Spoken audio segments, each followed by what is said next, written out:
Olá, tudo bem? Eu vou falar sobre sintoma e inibições. O que são sintomas e inibições? Eu vou usar como referencial o seminário 6 do Lacan. Então vamos lá, vamos direto para o que interessa. O que é um sintoma? Bom, para começar, a gente tem que pensar que o sintoma ele é uma mensagem. De onde vem essa mensagem, né? O sintoma como uma mensagem que vem do inconsciente, vem desse lugar, né? E ele é experimentado ou a gente pode dizer que então ele atrapalha, né? Essa mensagem que está lá no inconsciente, está circulando de maneira recalcada, ela atrapalha. Então, o sintoma, a princípio, é algo que é experimentado como uma experiência que nos atrapalha. Por quê? Porque ela interfere no nosso discurso, digamos assim, consciente. Aquele discurso comum que a gente está lá falando as coisas, né? Então, o Lacan vai chamar isso de demanda. Então, quando você fala, a fala é uma demanda.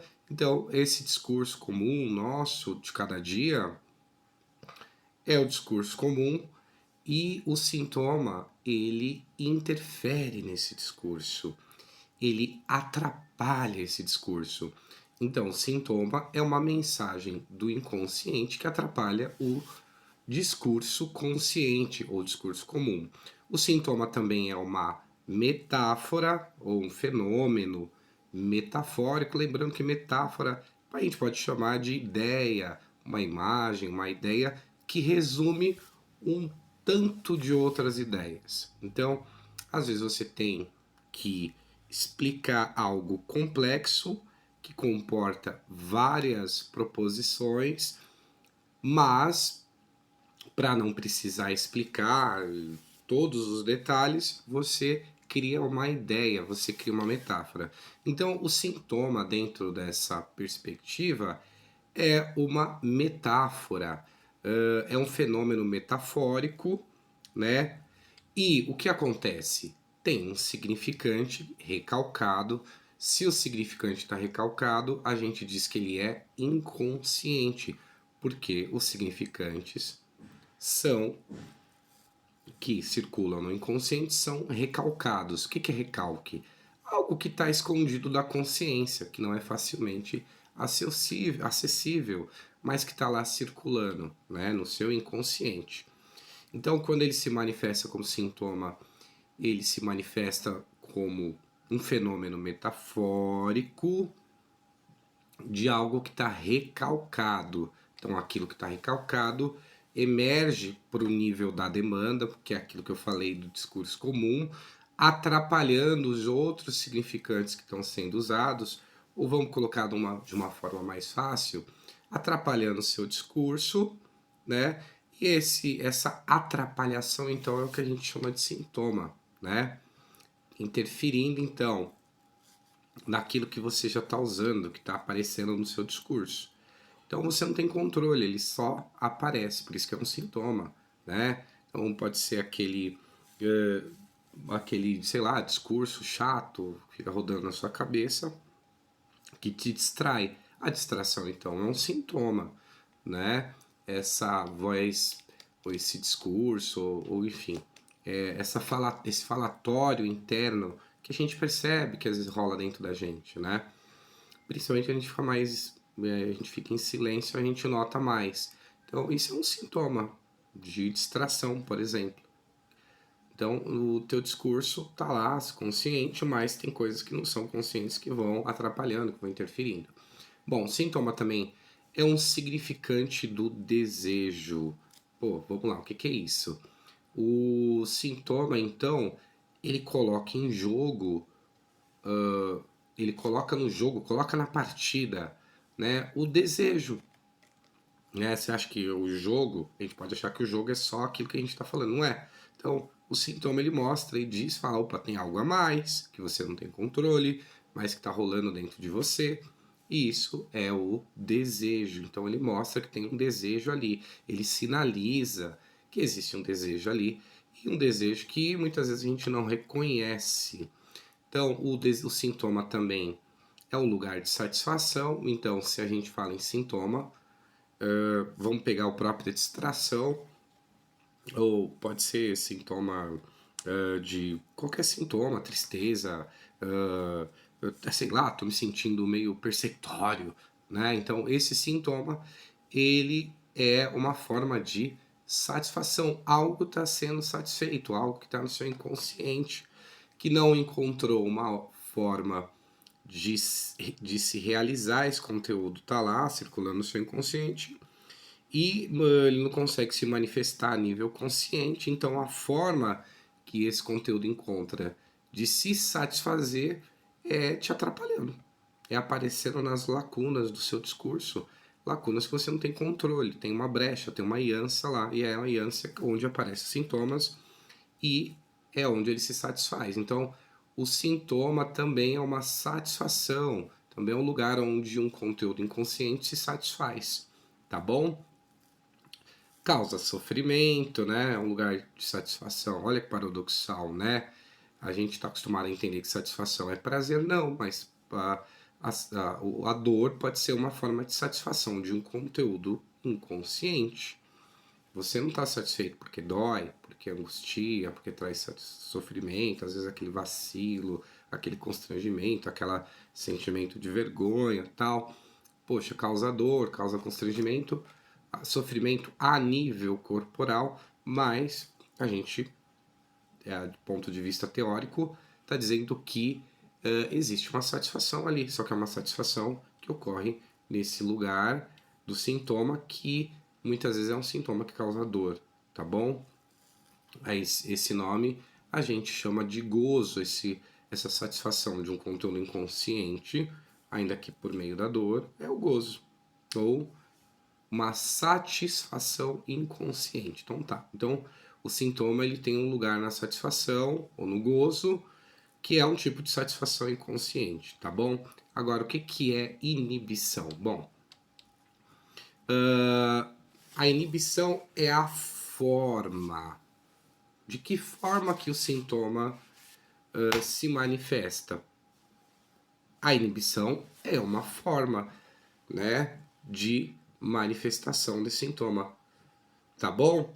E como que ela se manifesta? No comportamento sujeito, né? E quando a gente fala em inibição, a gente está falando, né, a própria palavra já nos ajuda a pensar que a inibição é uma forma de impedimento, né? Ou seja, algo que nos limita. É uma paralisia. E uma paralisia do quê? Do nosso querer. Então, de alguma forma, a inibição é uma paralisia, né? Ou uma incapacidade de querer, né? Ou, melhor ainda, se a gente levar para a ideia do comportamento, é uma paralisia da nossa capacidade de agir, de ser pragmáticos. A gente pensa tanto, mas não consegue agir. Por quê? Porque existe uma paralisia, existe uma inibição. Eu penso, teorizo tudo, mas na hora de agir eu não consigo colocar aquilo que eu penso em ação. Então, quando a gente fala disso, a gente está falando de uma inibição que vai se manifestar no comportamento, né? Quer dizer, aquilo, eu tenho um dever que eu, mas eu fico fugindo, eu fico adiando, eu fico procrastinando. A procrastinação pode ser, então, dentro dessa perspectiva, entendido como uma inibição, uma paralisia do seu querer, uma incapacidade de agir, né? Ainda que você tenha que agir mais, ainda assim você procrastina. Então, existe uma tarefa específica, você sabe que você tem que fazer, mas não faz. Então, tem uma paralisia do seu querer, né? Uma incapacidade de agir, ainda que eu saiba que eu preciso agir, mas eu preciso querer agir, né? Não adianta só eu saber que eu tenho que agir, eu tenho que querer agir. Eu preciso ter essa força, mas às vezes ocorre uma paralisia dessa força, né? Dessa corda que nos puxa para ação. Ela não puxa, então fica paralisada. E aí você não faz o que tem que ser feito. Então, a inibição também é uma defesa contra o desejo.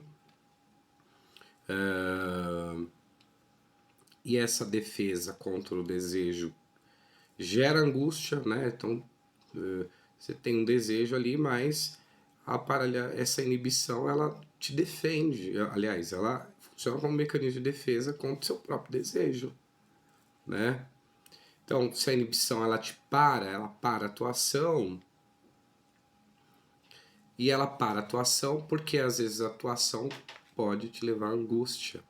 Então, por que existe uma paralisia do querer? Porque muitas vezes, assim, a cordinha, que é esse querer que te puxa para ação, também essa paralisia que te puxa para ação pode também te levar à angústia, né? Você pode, a um nível até fantasioso, entender que aquilo é altamente gerador de angústia. E aí, por ser potencialmente angustiante, você cria um tipo de defesa contra o seu desejo, ou seja, contra a sua ação. Então, a inibição também se manifesta contra uma defesa a inibição também se manifesta como uma defesa contra o desejo, né? E aí você não age, fica sem agir e pronto, né? Tem que tomar uma decisão, não toma.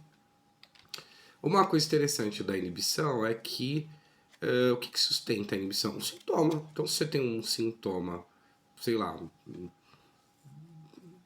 vergonha, né? Sintoma vergonha, ele pode sustentar a sua inibição, ele pode sustentar a sua incapacidade de ação.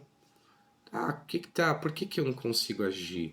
O que tá rolando ali? Tem um sintoma, pô, tô com vergonha de participar de tal coisa, de me apresentar, então eu me sinto inibido, eu sei que eu tenho que fazer, que eu tô estudando e tal, mas eu não consigo ir lá e apresentar. Então tem uma incapacidade de agir e o sintoma que está sustentando essa inibição, essa incapacidade de agir, pode ser, por exemplo, sintoma da vergonha. Faz você vacilar, te deixa fragilizado, e aí você não consegue transformar, ainda que tenha treinado, tenha se preparado, quer dizer, aquilo que você fez, que produziu o o antes, se converte numa segurança que seria fundamental para você juntar forças, ser puxado pela cordinha do querer e ir para ação. Mas não vai, então você fica lá sendo inibido, né? Fica nessa incapacidade de ação, né? E o sintoma tá ali te protegendo, tá vendo? Então, como é importante falar do sintoma, e muitas vezes quando você fala do seu sintoma, né, quando você começa a dizer algo sobre o seu sintoma, você está atuando no nível do desejo. Por quê? Porque você está falando daquilo que está sustentando a sua inibição, tá bom? É sobre isso. Então, de alguma forma, o sintoma e a inibição são um casal que se retroalimentam. Um alimenta o outro, tá bom? Então, o sintoma, ele é uma, se a gente parar para pensar, ele vem do inconsciente, ele atrapalha o seu discurso consciente. Ele é um conteúdo recalcado, né? Ou seja, não é facilmente acessado a nível de consciência. Então, a gente pode pensar que tem uma cifra ali, uma mensagem cifrada, uma mensagem desconhecida, né? Que é simbólica. Por que é simbólica? Porque se você vai para o nível da demanda, ou você sai do dito e vai para o ato de dizer, de simbolizar, você transforma aquilo que anteriormente é inconsciente, cifrado, em algo simbólico. Então, por isso que o sintoma é uma mensagem cifrada e simbólica. Por isso que se diz que há um desejo ali que você não conhece, que você não sabe. Você não sabe o que você sabe. Você sabe daquilo que você diz que é consciente, mas tem um saber que é inconsciente. Por isso que a gente usa essa expressão. Você não sabe o que você sabe. E o sintoma mostra que tem um saber que você não conhece. Até porque o sintoma é algo inconsciente, tá bom? E aí a inibição como esse travamento, né, prático, que é experimentado na vida. Você experimenta, você sente, né, na sua experiência de sensorialidade presente, né? Porque você sabe o que tem que fazer, mas não faz. Ou, melhor, você não consegue fazer, porque você está inibido.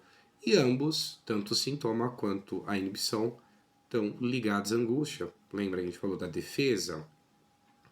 É uma forma de defesa contra o desejo. Então tem uma defesa contra aquilo que te angustia. Então, para não me angustiar, o sintoma, por exemplo, da vergonha me inibe, sustenta a minha inibição, ou seja, sustenta a minha incapacidade de ação, de ser pragmático, e isso tem um ganho secundário ali, que é eu não me angustio, porque se eu for agir, me expressar, me expor numa apresentação, ainda que eu seja uma pessoa preparada, eu tô sujeito à angústia, né? Porque às vezes eu acho que me mostrar pro outro pode ser um sinal de que eu sou incompetente e quando eu faço as coisas sozinho, dou conta, eu sou competente. Então, quando vai para o campo do outro, que você tem que se expressar, se mostrar. Então, para você, muitas vezes, na sua distorção, mostrar-se para o outro pode ser um sinal de incompetência. Por quê? Porque eu estou sujeito a avaliações, eu estou sujeito a exposições, estou sujeito a falhas, eu estou sujeito a vacilos, né? E eu dou risada de tudo isso, que o riso sobre si é algo interessante, até poético e importante na vida, porque traz uma certa leveza e é uma admissão daquilo que você não é, que é perfeito, onipotente, onisciente, etc. Mas você prefere ser perfeitinho ou perfeitinha e não se expõe. E nós somos assim, né? Bagunçados, né? E por sermos tão bagunçados que a gente também acaba vacilando, ou melhor, ficando num ponto de vacilo, né? A gente cria um ambiente de vulnerabilidade, de vacilo que torna esse ambiente, né? Ele torna viável, digamos assim, a proliferação dos sintomas, né? Quase que um bolor, né? A umidade com pouca luz. Isso acontece no inverno, né? Algumas casas que tem pouca luz e tal. Então esse ambiente ele viabiliza o surgimento do bolor. Então o sintoma como esse bolor que encontra o ambiente viável para sua manifestação. Isso é o vacilo.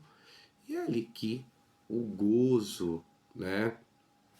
Ali que tem uma satisfação inconsciente, que é o próprio sintoma, que é o gozo, né? Essa satisfação inconsciente, que pode ser por meio da dor. Tá bom? Obrigado por ficar até aqui. Deixa eu ver, tem mais alguma coisa que dá pra gente falar?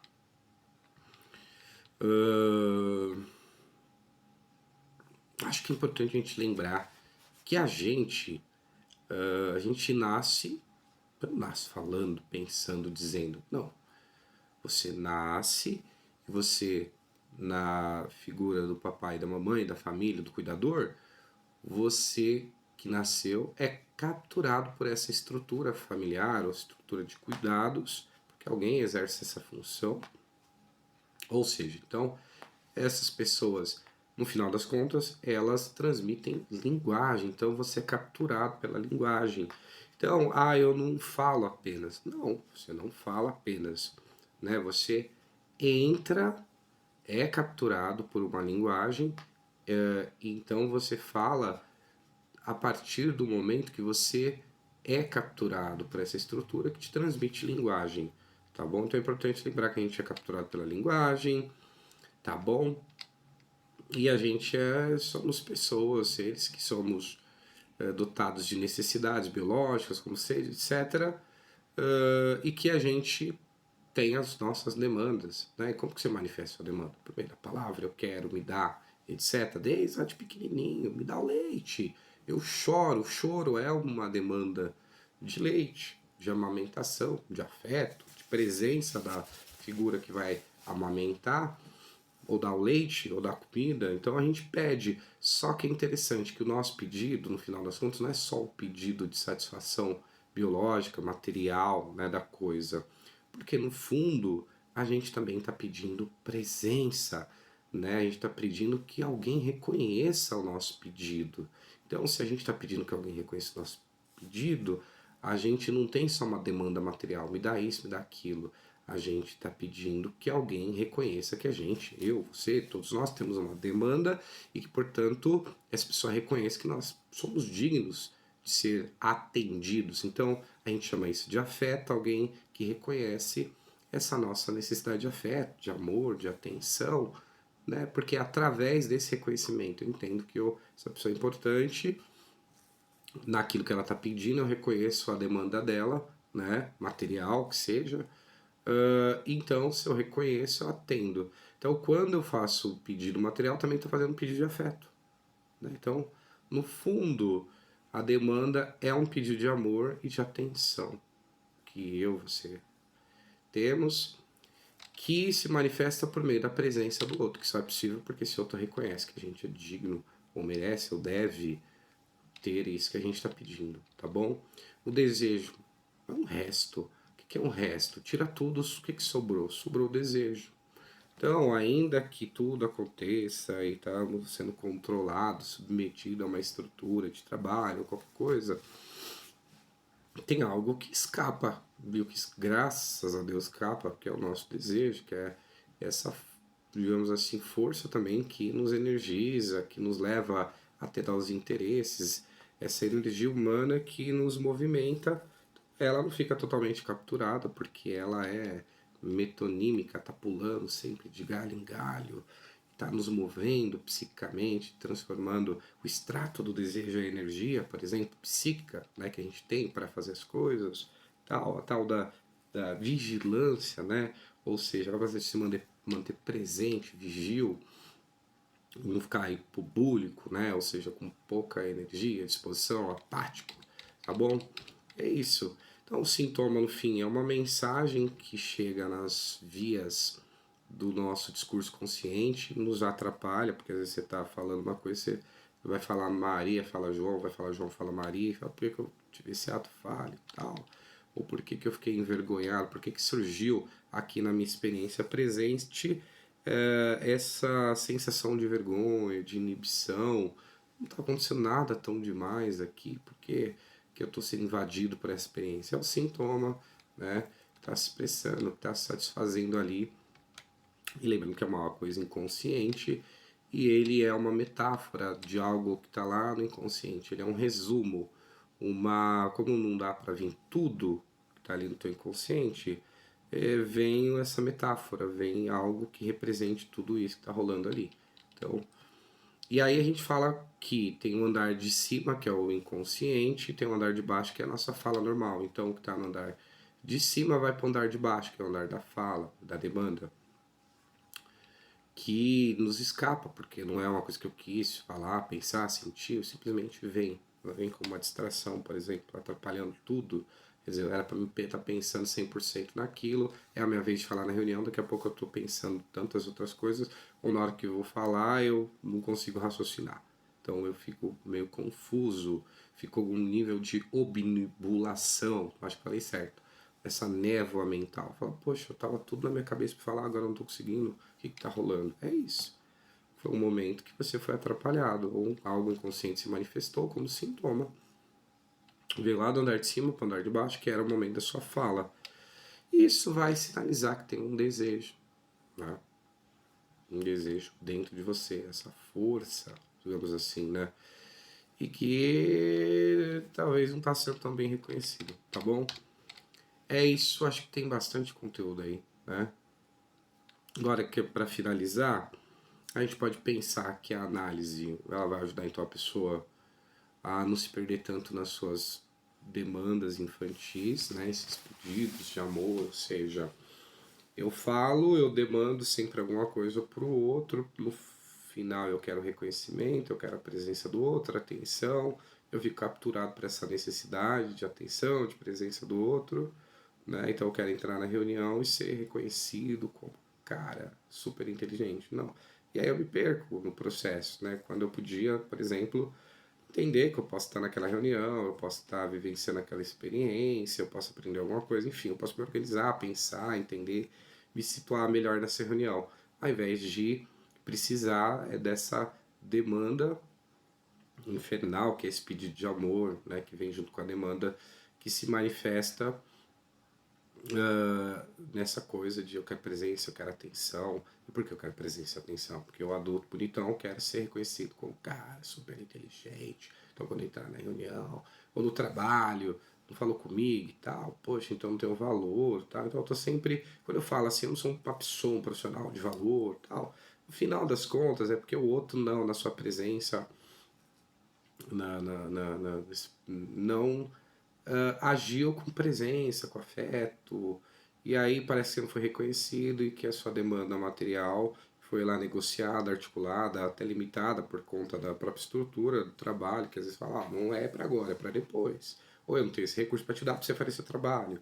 Tá, mas às vezes você sofre e não sabe por quê. Não, você não sofre porque muitas vezes por trás da sua demanda, da sua fala, do seu discurso consciente, tem esse pedido de amor, vem junto com a demanda, que não é atendido.